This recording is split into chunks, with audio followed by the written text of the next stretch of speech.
শ্রীচরণেশু বাবা। কাল অনিমেষ কাকুর ফোনে জানলাম তুমি আর মা নাকি অত্যন্ত মানসিক অবসাদে ভুগছ, আর সেই কারণেই মা নাকি আজকাল ঘন ঘন নানা রকম অসুখ বিসুখে ভুগছে। তোমারও শরীর বিশেষ ভালো নয়। স্কাইপে না, মা আমাকে সাক্ষাৎ সামনে পেতে চায়। কাকু কাল আমাকে অনেক বোঝালেন, তোমাদের একমাত্র সন্তান হিসেবে আমার তোমাদের প্রতি কি কি করণীয় ইত্যাদি ইত্যাদি। অনিমেষ কাকু বয়সে আমার পিতৃতুল্য, তাই তার সাথে তর্ক করা আমি সমীচীন মনে করিনি।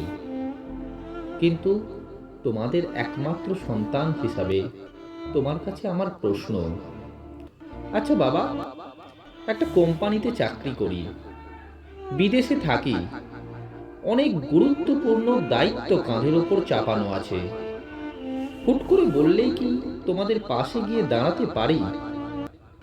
আর যদি দেশেরই অন্য কোনো প্রান্তে চাকরি করতাম, তাহলেও কি সেটা সম্ভব হতো? আমাদের লিলি মাসি যখন আইসিইউতে ভর্তি ছিল, ব্যাঙ্গালোর থেকে বুবন দাদা দুদিন পরে এলো।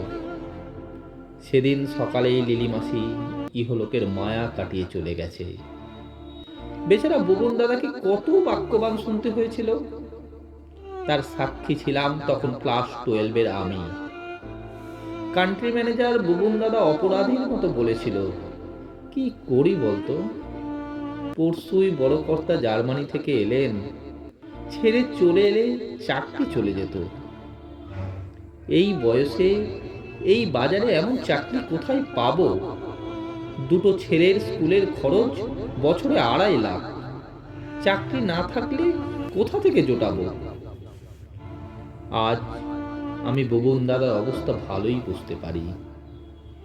দেশে অথবা বিদেশে উচ্চশিক্ষায় উচ্চ প্রতিষ্ঠিত ছেলেদের বাপ্পা, আত্মীয় স্বজন সবাই কত সহজেই না ছেলেদের কাঠগড়ায় দাঁড় করিয়ে দেয়। অকৃতজ্ঞ, স্বার্থপর, আরো কত কত সুন্দর সুন্দর তকমা আমরা পাই। আচ্ছা বাবা, তোমাদের মনে পড়ে আমার কোনো পরীক্ষার খারাপ রেজাল্ট হলে তুমি আর মা কি বলতে?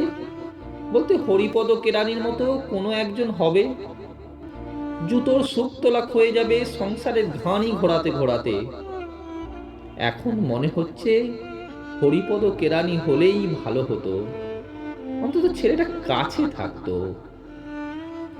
তোমরা বাপ মায়েরা ছোটবেলা থেকে সন্তানের ঘিরে মনে উচ্চাকাঙ্ক্ষার বীজ বুনবে, সন্তানের সাফল্যে বুকের ছাতি ফুলে উঠবে, আর তোমাদের স্বপ্ন সফল করে আমরা যখন সত্যি সাহেবদের দেশে মোটা মোটা ডলার কামাতে আসবো, তখন তোমরাই আমাদের তিরস্কার করবে। সবাই বলবে অমুকের ছেলে আমেরিকায় থাকে, দেশের বুড়ো বাপ মায়ের কথা ভাবেও না। ভুল ভুল ভুল, এক্কেবারে ভুল। সন্ধ্যার অস্তগামী লাল সূর্যটা মায়ের কপালের লাল টিপের কথা মনে করিয়ে দেয়। কোনো বাড়ির সামনে বসে থাকা নিঃসঙ্গ বৃদ্ধ মানুষটাকে দেখে আমারও নিজের বাবার কথা মনে পড়ে। আমেরিকার বার্ধক্য জীবন আমাদের দেশের থেকেও করুণ। অস্বীকার করব না, গোপন অপরাধ বোধ মনের গভীরে কোথাও তো কাজ করে। এর চেয়ে হরিপদ কেরানি হলেই বোধহয় ভালো হতো। কিন্তু নামি কোম্পানির এমডির ছেলে হরিপদ কেরানি? মা বলতো, একটা মুখে ছেড়ে তুই আমাদের, তুই যদি মানুষ না হোস, লোকের কাছে মুখ দেখাবো কেমন করে? মানুষ হওয়া বলতে সোজা কথায় মিডিওকার থেকে ওপরে উঠে বিশেষ কিছু করা, যাতে সবাইকে বোঝানো যায় একেই বলে ছেলে মানুষ করা। তাই তো বাবা, আমি আর আমার মতো হাজার হাজার সন্তান রোজ এমন উচ্চাকাঙ্ক্ষার যুপকাষ্টে বলি চড়ছি, তারপরে আমরাই বেঈমান আখ্যা পাচ্ছি। সুবিমল কাকুর ছেলে শুভ আমার ছোটবেলার বন্ধু, আটলান্টায় থাকে। গেল সপ্তাহে শুভর মা মারা গেলেন। বেচারা একটা প্রজেক্টের শেষ পর্যায়ে এসে আটকে আছে 1 মাস ধরে। নাওয়া খাওয়া ভুলে গেছে। ভারতীয় মুদ্রায় 500 কোটি টাকার প্রজেক্ট। শুভ ফোনে হাউ হাউ করে কাঁদছিল, মা মারা যাওয়ার পরে যেতে পারলো না বলে। ওর যেতে শ্রাদ্ধের সময় হয়ে যাবে। ওর বস তাও ওকে দিন পাঁচেকের মধ্যে ছেড়ে দেবে বলেছে। শুভর কষ্ট তোমরা যারা দেশে আছো তারা বুঝবে না। তোমাদের চোখে ও আরেক বিদেশবাসী অকৃতজ্ঞ সন্তান। কিন্তু আমরা জানি শুভর মতো বিদেশি কোম্পানির চাকরদের কতটা হাত পা বাঁধা। আজ আমরা না ঘরকা না ঘাটকা।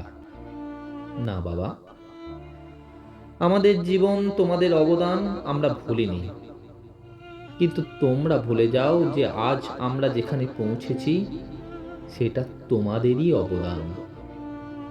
তোমরা হরিপদ কেরানির বাপ মা নও, সুপ্রতিষ্ঠিত বিদেশবাসী সন্তানের বাবা মা। আর কিছু তো মূল্য তোমাদের আর আমাদের দুপক্ষকেই দিতে হবে।